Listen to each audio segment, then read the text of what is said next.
truth that you're a fucking psychopath with a badge?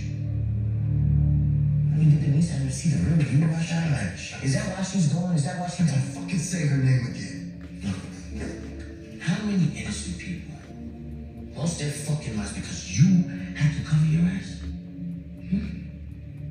Hello, Power Veterans. It's Lady Vet, and I'm back with a quick review of the final chapter of Power Book 2 Ghost. Most of the episodes seemed edited. If I had to rate this episode, I would not give it an 8, 9, or a 10. In my opinion, 409 was so much better. But nonetheless, that being said, let's go in. As expected, the Tejadas were grieving and being questioned by the police about the death of Monet. Tariq, Braden, and Effie are isolated with Carter, who constantly asks Tariq, how does he plan to get out of this? Tariq wanted to kill Carter and move on, but Carter reminded him that he has the video showing Tariq taking Zion out. Carter also pressed Tariq by telling him that NYPD will not stop until they find him if he's kept there. Davis calls Tariq to tell him that Monet is dead, and Tariq tells Davis about the video that Carter has. Tariq was in disbelief, but Davis assured him that Monet is dead and that he believes that Norma did it. Davis told Tariq that since Carter has something on him, he should get something on him. Tariq pulled Braden and Effie aside to tell them that Monet is dead. Effie was concerned about Kane and the Tejadas, while Braden was worried about Norma coming for them. They devised a plan to go into Carter's house to get the video or come up with some other dirt on Carter. The Tejadas get home in a fragile state. Kane blames Diana and Drew for trying to finish killing Monet. Drew blamed Kane for hooking up with Norma, then tells Kane that Monet died trying to protect him. Kane agonized over whether he could have stopped it and began to blame himself. Diana became a voice of reason and told them that Norma killed Monet, and to leave the past in the past and finish what they started, to track Norma down and kill her. Carter and Tariq were alone for Carter to taunt Tariq by asking him how does he live with the fact that everyone around him ends up dead. Tariq kept telling Carter to shut up. Carter kept taunting Tariq. Carter asked him about his mother and he punched him. Braden and Effie were in Carter's house. Effie hacked into his computer while Braden noticed that Carter is obsessed with his wife as he saw all of Denise's things around the house as if she was coming back. Effie found the video but was not able to delete it because Carter's home video files were read-only. Now they needed someone to get inside of Carter's office to delete the video. Effie noticed that Carter kept going back to a certain file. They saw that it was Kamal Tate's Russian raid investigation. Effie connected the dots because she was there and knew that the findings were wrong. Braden told Tariq what they saw. Tariq began to taunt Carter about being a psychopath with a badge. Tariq asked Carter did Denise know who he was. Now Carter wants Tariq to shut up. Carter reminded Tariq that he helped clean up Diana's mess, and Tariq told him that he was looking out for himself. Tariq called Carter out about Kamal Tate and told Carter that Denise really did marry a cop killer. Knowing that he had gotten to Carter, Tariq texted Braden to come back, that he had an idea. Chindu wanted Norma to go, and that thus far the police only wanted to question her. They did not have her as a suspect. Norma wanted to go too, but she wanted to get passports first from a safe box. Norma was concerned about the Tejada children and the look on Kane's face. Chindu questioned Norma's decisions and told her that she's destroying everything that their family built. Norma walked away to talk sense into Anya. That didn't go so well because she knows that Norma has been lying to her. Norma left Anya and told her that they were leaving when she got back. Braden and Effie came back to Tariq to babysit Carter while Tariq got with Davis for records of the crime scene. He needed something on Carter that would stick.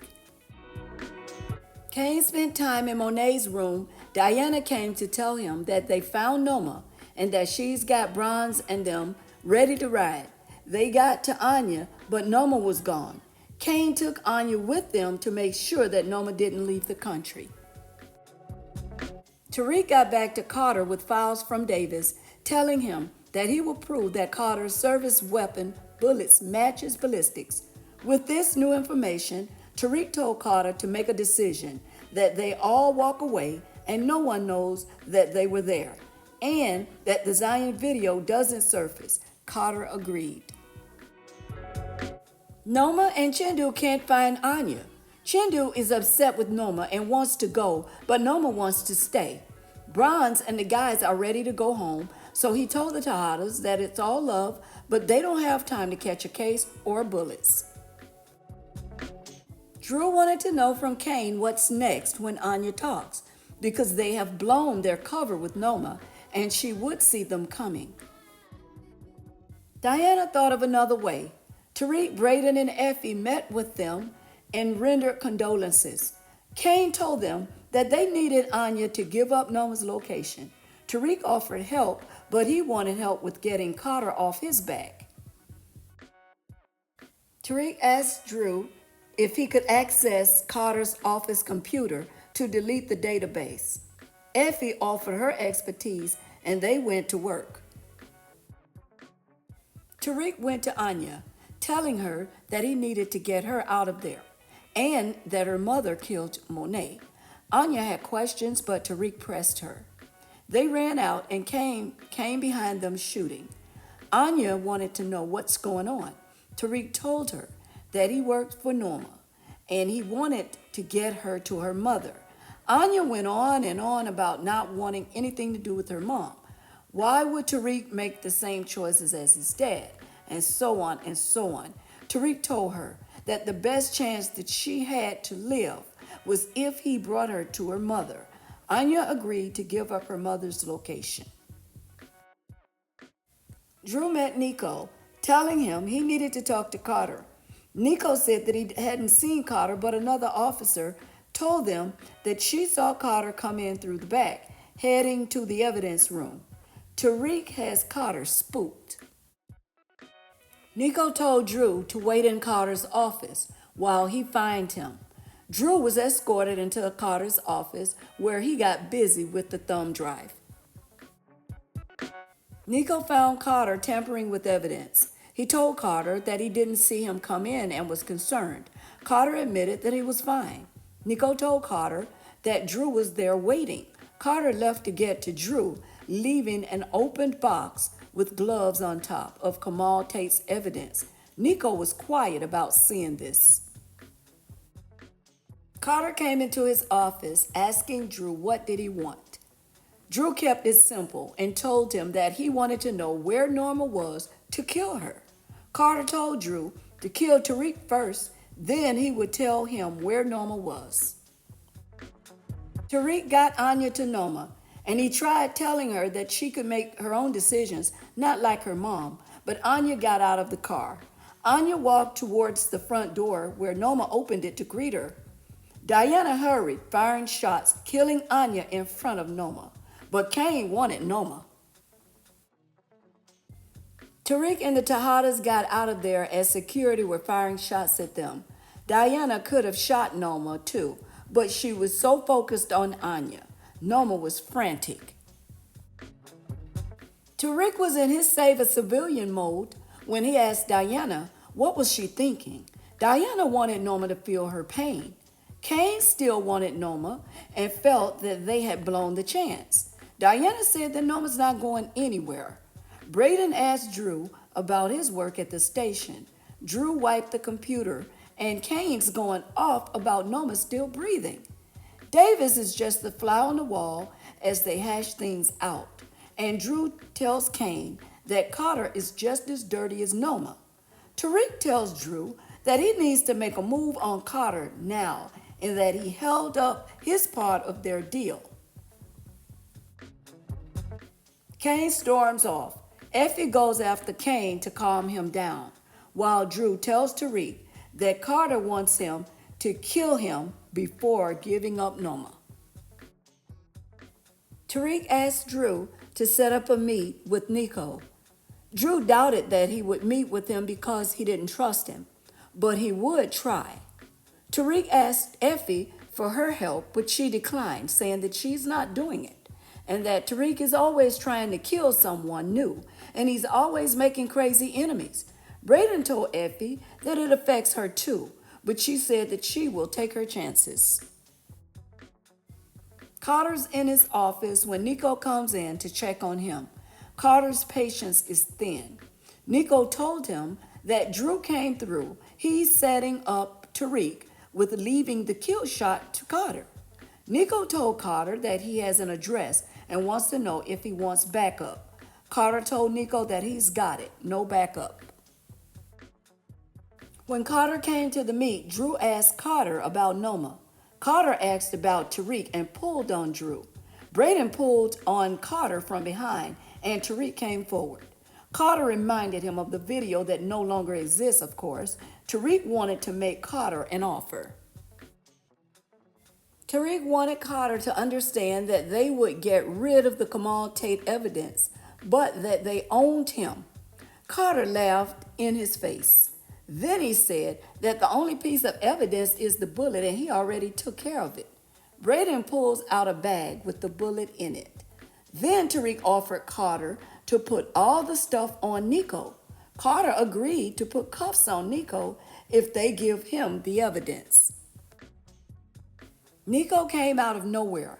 Nico pulls on Carter, who asked him what was he doing. Nico told him that he was taking a cop killer to jail.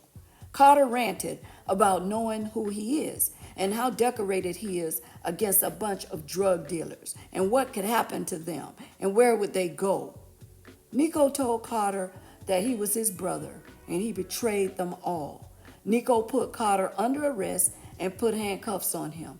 Carter told Tariq that it's not over. Drew came home to tell the others that he took care of Carter, that he will rot in jail. Kane said, "That's it? He's still breathing?" Drew explained that prison is worse than death for a cop. Kane told his siblings that they are going to bring Noma to them by way of a flight plan, that anytime someone booked Noma's jet, she gets notification. They will set the trap and wait. Kane told them that they will post up at the hangar and take Noma out.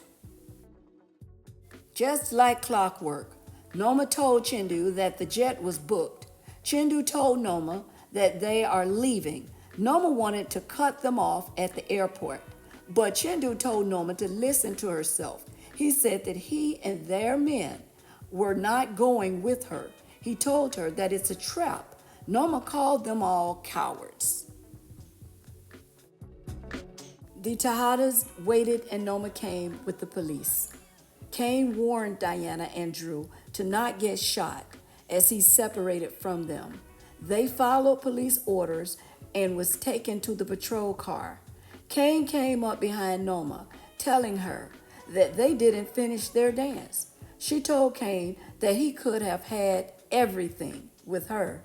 Kane told her that Monet was everything, just as he put a bullet in her brain. Kane was hit several times, but he got away. Davis had a meet with Jenny Sullivan and Blanca and talked about Noma turning informant to save herself. Davis told them that Drew and Diane are innocent, with their target being Noma. Davis asked that they withdraw their claim against him so that he could get his license back. Kane was with Effie. She told him that his face was plastered everywhere. She offered Kane her school robotics money to help him get away. He promised to pay her back. Drew packed his bags for Paris to study art, telling Diana that he was tired of the business, death, and destruction. Diana wanted to get back to business. Tariq headed to Tasha to tell her that he was taking her out of WITSEC, but she and Yasmin will not be in New York, and he won't be with them. Tariq chose the game. Tariq gave instructions to Effie and Braden, and he talked about the chain of command. He told Braden that he couldn't deal with Braden's mess up and that he could work for him, but he will not be his partner. Tariq offered Chindu a business proposal to get product from him and that they not see each other. Chindu asked Tariq why would he trust his business with a kid that he doesn't even know. Tariq explained that he had an already built network consisting of the police getting their pockets lined and an attorney to manage the finances, keeping money clean and money flowing. Davis got the suspension lifted from his license. He's officially back in business again. I guess one can say that Tariq's got what he wanted. He and Chindu are aligned for business. With all systems in motion, Tariq gets a call from an unidentified person telling him that something is going on and they need his help. Tariq tells him that he can tell the ops to bring the smoke and his crew will come lay them down. He ends the conversation with they are family for life. Send him details and that he is on the way. The lights are out, guys. Turned off on PowerBook 2 Ghost. I'm out.